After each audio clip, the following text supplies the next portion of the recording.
The big surprise. The big spaceship stargazer came out of light speed near a blue and green planet. Captain Zorp, a tall alien with blue skin and 4 arms, looked at the view screen. His big eyes got even bigger. "That can't be right," he said. "Check the star maps again." Lieutenant Blip, a small green alien with a very big head, tapped on her computer. "Captain, the maps are correct. This is Earth." Zorp shook his head. "But Earth was supposed to be dead. We left it 1,000 years ago because it was too dangerous to live on." The whole bridge crew of aliens looked at the screen. They saw blue oceans, green lands, and white clouds.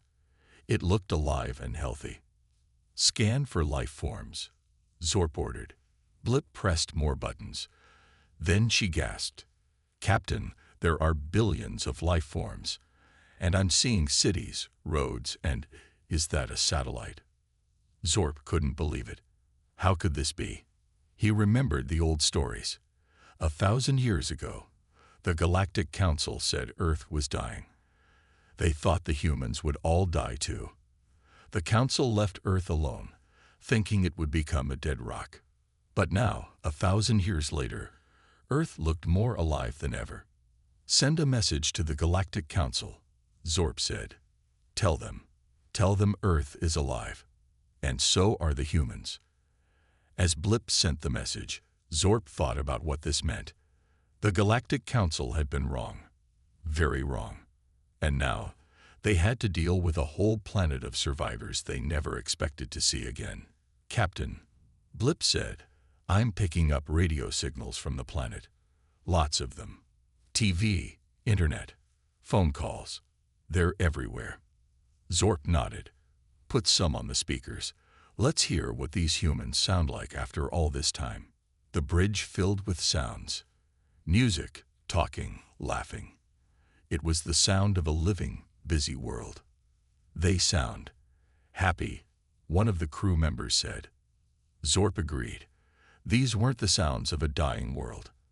These were the sounds of a world that had faced death and won. "Look," Blip shouted, "on the dark side of the planet." The view screen changed. They saw the night side of Earth, but it wasn't dark. Millions of lights sparkled across the continents. Cities shone like stars on the ground. How is this possible? Zorp wondered out loud. Their world was breaking. We saw the storms, the floods, the fires. How did they survive all that? As if to answer his question, Blip's computer beeped. "Captain, I found some information. It looks like human history records. Should I read it?" Zorp nodded. "Please do." Blip started to read. In the year 2031, Earth faced its greatest crisis. Climate change, pollution, and war had pushed humanity to the brink.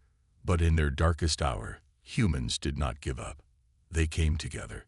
All countries, all people united for one goal, to save their home. The crew listened, amazed as Blip continued. They built great machines to clean the air and water. They made new ways to grow food in harsh places. They found clean energy from the sun, wind, and Earth itself. It was hard. Many people died. But slowly, year by year, Earth began to heal. Zorp couldn't believe what he was hearing. The Council had been so sure that Earth was doomed. They had watched for a while, saw things getting worse, and then left. They never imagined the humans would fight back and win. "There's more," Blip said. "It says here that by working together to save Earth, humans also made peace with each other. Wars stopped. Old enemies became friends. They built a world government to make sure they never hurt the planet again." Zorp looked at the beautiful blue planet on the screen. He felt something he hadn't felt in a long time. Respect. These humans had done the impossible. They had saved a dying world. "Captain," one of the crew said, "what do we do now?" Zorp thought for a moment. The Galactic Council would be in shock when they got his message. They might be scared of these strong humans. They might even want to attack Earth, to destroy a possible threat. But Zorp knew that would be wrong. These humans deserve to be heard. They deserve to join the galactic community. We're going to say hello, Zorp said. Blip, send a message to Earth. Tell them the universe is bigger than they think, and we'd like to talk. As Blip sent the message, Zorp watched the blue planet spin. He knew that in just a few minutes, everything would change. For Earth and for the whole galaxy. The humans had survived against all odds. They had faced the end of their world and won. Now they were about to learn they weren't alone in the universe. Zorp smiled. He had a feeling these humans were going to surprise the Galactic Council even more in the days to come. The adventure was just beginning. Hello, Earthlings.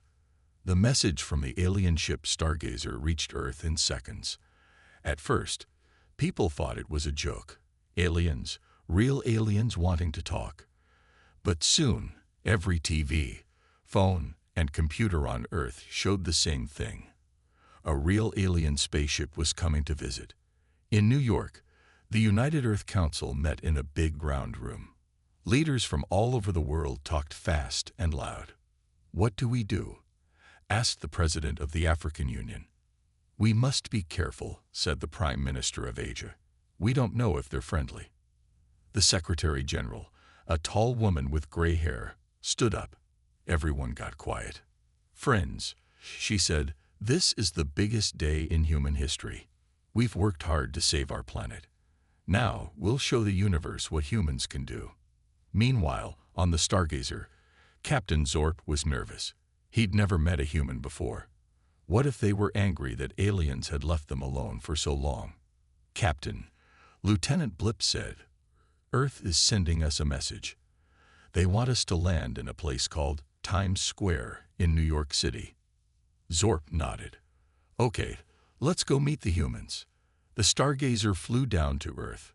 People watched from buildings, streets, and parks as the big silver ship came closer. It was as big as a football field and shaped like a flattened egg. In Times Square, thousands of people waited. Police kept everyone back, leaving a big empty space in the middle. TV cameras pointed at the sky. Slowly, carefully, the Stargazer landed. For a minute, nothing happened. Then, with a hiss and a puff of steam, a door opened in the side of the ship. Captain Zorp stepped out.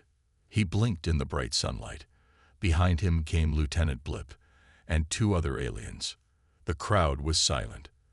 Then someone shouted, "Welcome to Earth." Soon, everyone was cheering and clapping. Zorp smiled.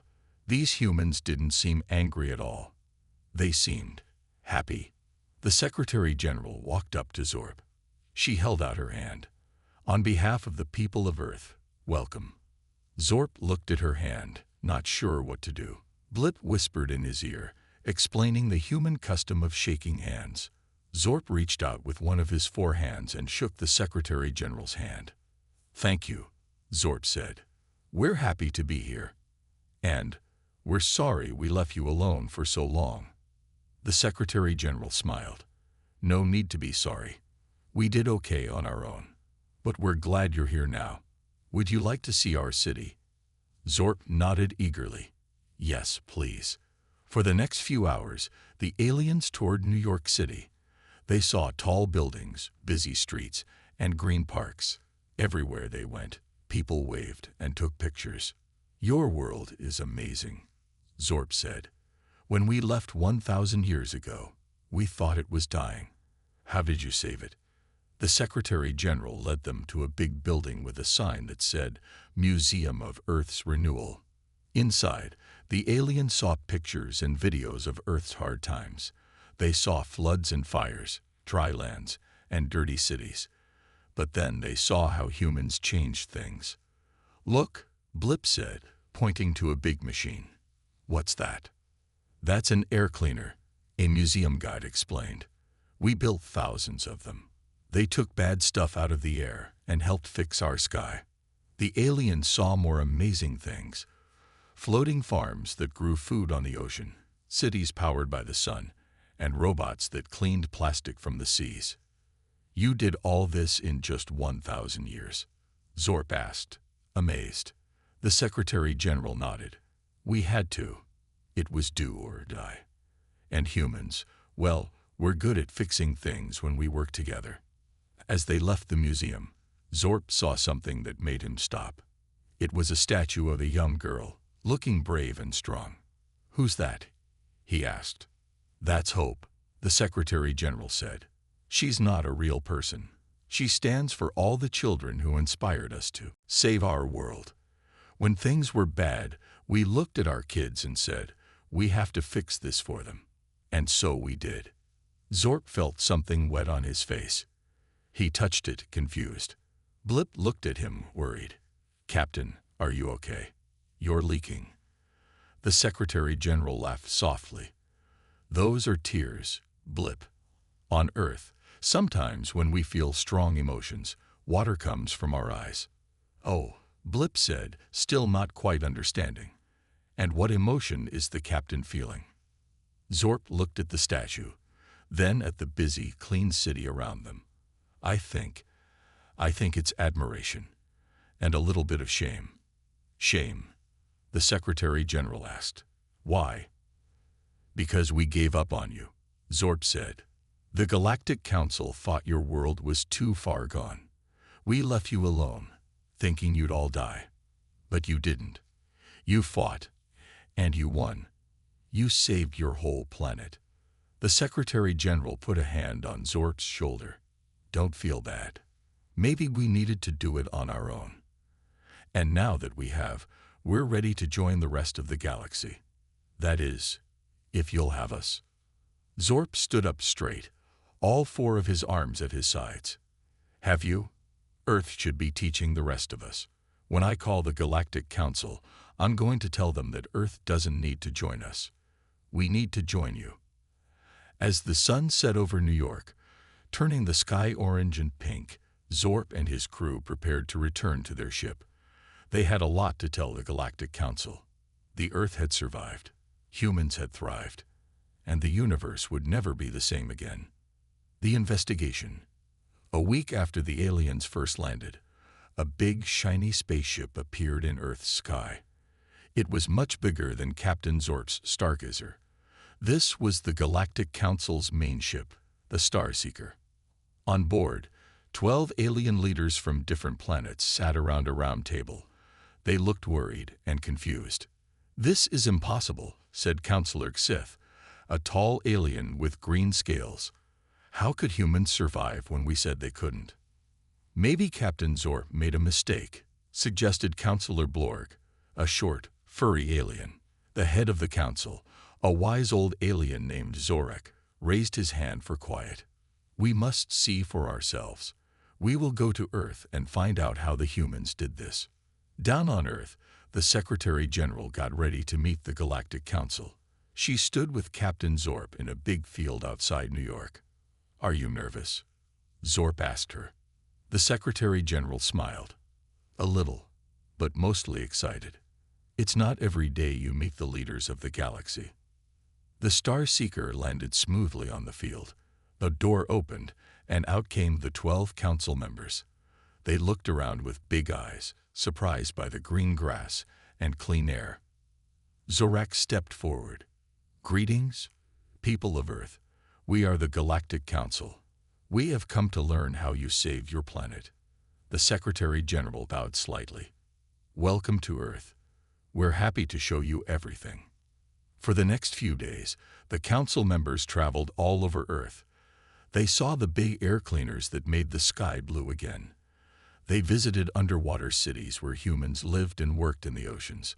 They even went to the new green forests that grew in places that used to be deserts. In Africa, they saw huge solar farms that gave power to millions of homes. Counselor Xith was amazed. "You mean you get all your energy from your sun?" he asked. "Not all," explained a human scientist. "We also use wind, water, and heat from inside the Earth. We haven't burned fossil fuels in over 500 years.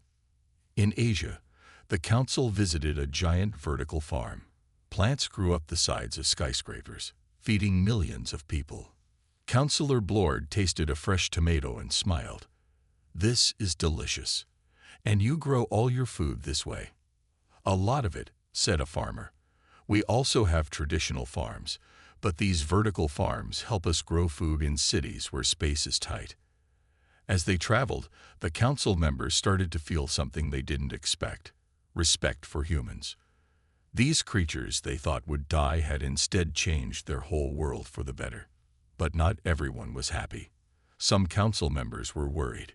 Humans had done in 1,000 years what some alien races hadn't done in 10,000 years. What if humans decided to take over the galaxy? One night, on the Starseeker, Counselor Sith spoke to Zorak in private.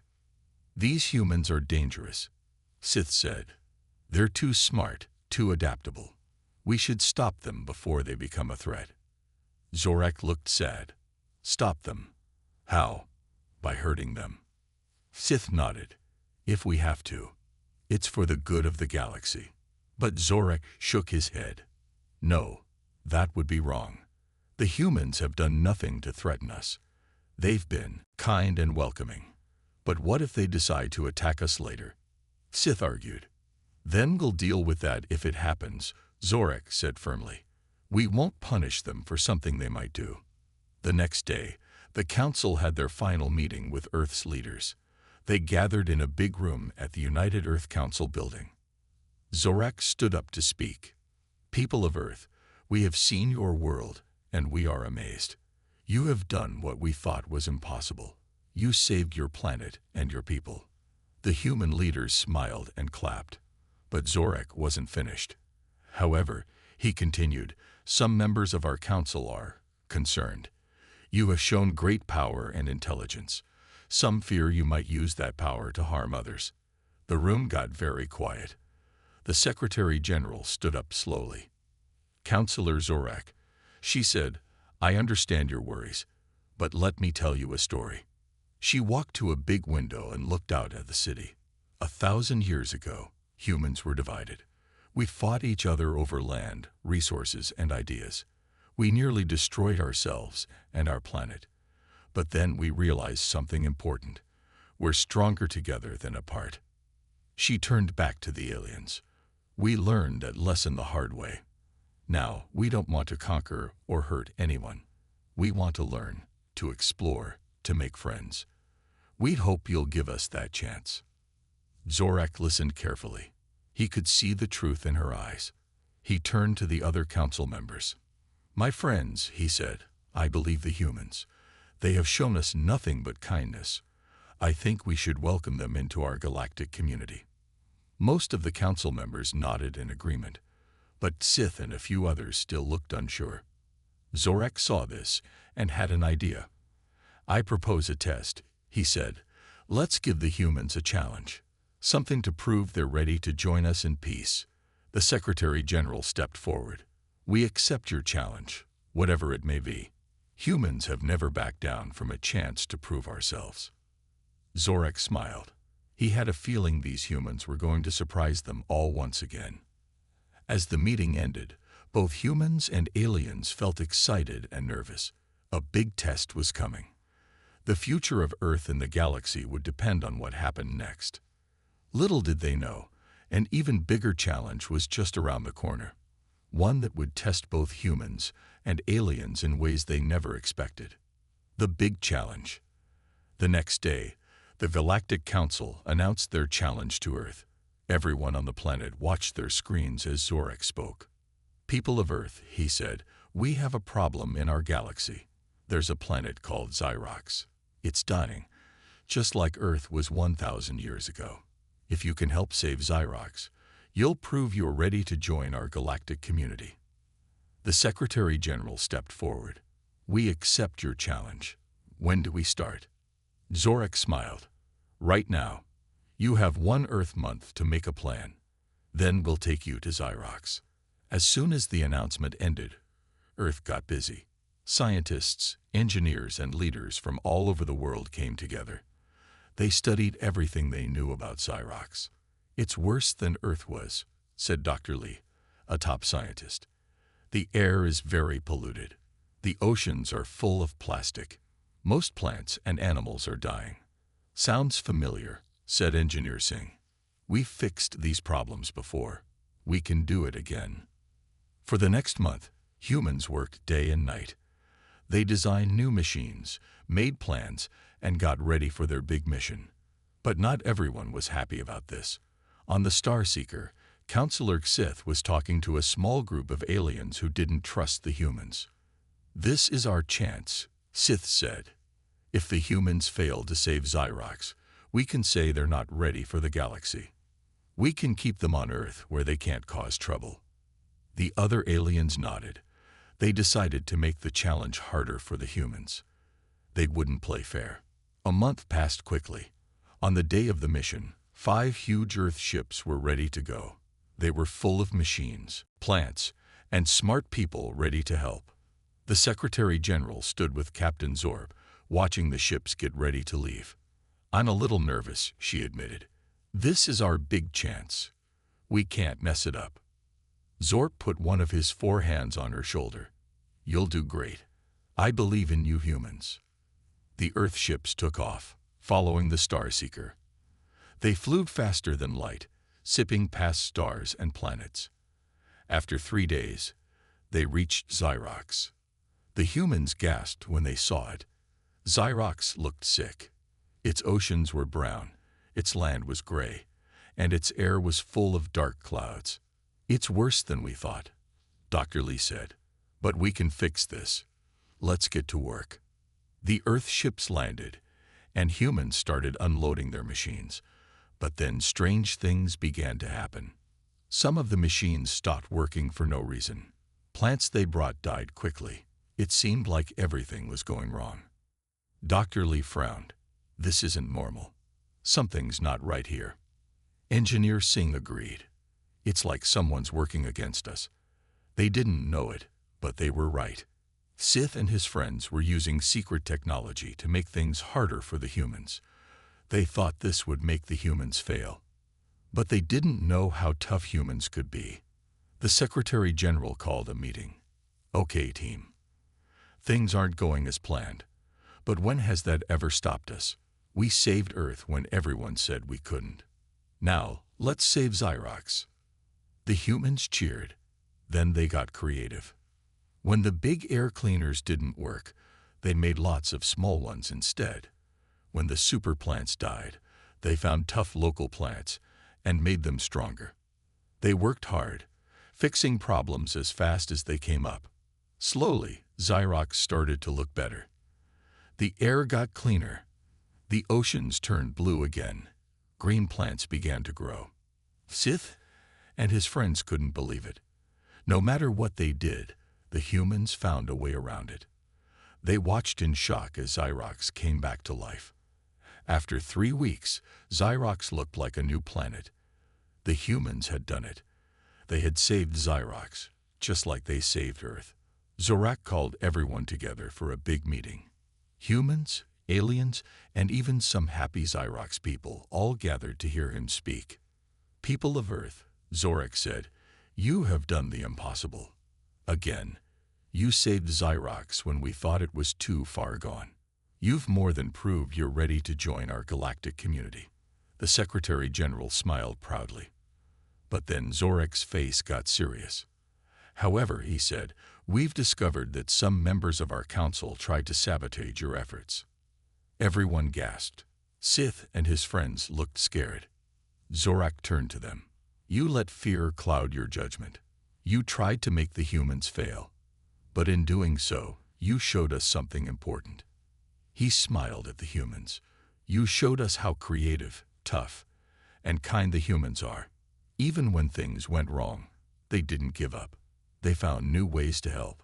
That's the kind of thinking our galaxy needs." Sith stepped forward, looking ashamed. "We were wrong about you," he said to the humans. "We thought you might be dangerous. But now we see you're the best hope our galaxy has. Can you forgive us?" The Secretary General walked up to Sith. Everyone held their breath, wondering what she would do. She held out her hand to shake. "Of course we forgive you. Everyone makes mistakes. What matters is that we learn from them and do better next time. That's the human way." Sith shook her hand, smiling with relief.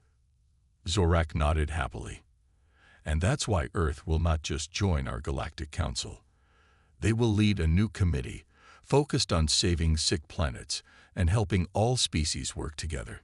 The humans cheered. They had not only passed the challenge, but they had also made new friends and found a new purpose. As the Earth ships got ready to go home, the Secretary General looked out at the stars. She thought about all the new adventures waiting for humans out there. The galaxy had no idea what was coming. But one thing was sure, with humans around, things would never be boring. A new galactic order. 1 year had passed since humans saved Xyrox and joined the Galactic Council. In that short time, the galaxy had changed more than it had in the last 1,000 years. On a beautiful space station orbiting a giant blue star, the Galactic Council was having a big meeting. The room was full of aliens from 100 different worlds, but all eyes were on the human at the center of the room. The Secretary General stood tall, looking out at the sea of alien faces. She took a deep breath and began to speak. "Friends, neighbors, fellow beings of the galaxy," she said. "1 year ago, we humans were alone on our little blue planet. We didn't know there was life beyond our world. Now, look at us." She waved her hand, and a big hologram appeared in the middle of the room. It showed pictures of humans working with aliens on many different planets. "In just 1 year, we've helped clean up 20 polluted worlds," she continued. "We've taught our Earth-saving technologies to 50 alien races, and we've made friends with beings we never imagined could exist." The aliens in the room clapped and cheered.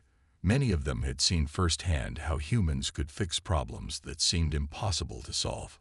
Counselor Sith, who had once been afraid of humans, now stood up to speak. "I must admit, I was wrong about humans," he said. "I thought they would be dangerous, but they have been our greatest allies. They don't just fix planets, they teach us how to be better." Captain Zorb, who was now a good friend to many humans, nodded in agreement. "Humans have a special way of thinking," he said. "They never give up. When they see a problem, they keep trying new things until they solve it. We need more of that in our galaxy." The Secretary General smiled. It was true. Humans had brought a new energy to the Galactic Council. They asked questions that no one had thought to ask before. They came up with crazy ideas that somehow worked. And they made friends everywhere they went. But not everything was perfect. The Secretary General's smile faded a bit as she thought about the challenges they still faced. "We've done a lot," she said, "but there's still so much to do. Some planets are still suffering. Some alien races still don't trust each other. And we've learned that there are dangers in the galaxy that we never knew about." The room got quiet. Everyone knew what she was talking about. Just last month, a human ship had discovered a strange dark energy at the edge of the galaxy. No one knew what it was, but it seemed to be growing.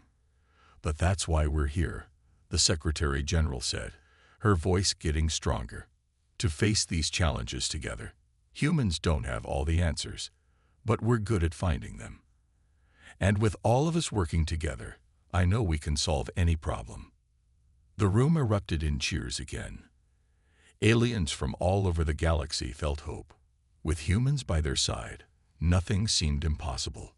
After the meeting, the Secretary General walked with Zorak, the head of the Galactic Council, in the space station's beautiful garden. Plants from 100 worlds grew together under a glass dome that showed the stars. "You've done well," Zorak said. "Humans have brought new life to our old council." The Secretary General nodded. "Thank you. But I worry sometimes. Are we moving too fast? Changing too much?" Zorak laughed, a strange bubbly sound. "My dear, change is what the galaxy needed. For too long, we were stuck in our old ways. Humans remind us to keep growing, keep trying new things." They stopped by a small pool. In it, fish from Earth swam alongside strange, glowing creatures from a far-off water world. "Look at that," Zorak said. "Different beings from different worlds, living together in harmony. That's what humans have taught us is possible." The Secretary General smiled. Then she remembered something else. Oh, I almost forgot to tell you. Our scientists think they've figured out what that dark energy might be. Zorak looked surprised. Already, we've been studying it for centuries. Well, we had a few crazy ideas, the Secretary General said with a grin. We think it might be a doorway to another galaxy, and we have a plan to explore it. Zorak's eyes went wide. Another galaxy. But that's impossible. The Secretary General finished for him. Maybe. But that's never stopped us before. As they walked back to the meeting room, Zorak shook his head in wonder. In just 1 year, humans had gone from being unknown to leading the charge into a whole new era of galactic exploration. The Secretary General looked out at the stars. She thought about Earth, so far away now. She thought about how far humans had come, and how far they still had to go. There were new worlds to save, new friends to make, and new mysteries to solve. The galaxy was big, but human curiosity and determination were bigger. As she stepped back into the council chamber, ready to share the news about the dark energy, she felt excited. Whatever was out there, whatever challenges they would face, she knew one thing for sure. The human adventure was just beginning, and it was going to be amazing. Back on Earth, in the same New York square where aliens had first landed a year ago, a new statue stood.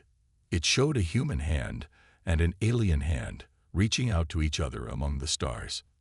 Under it, words were written in many languages, both Earth and alien. They said, "To the stars together. The galaxy is home to us all."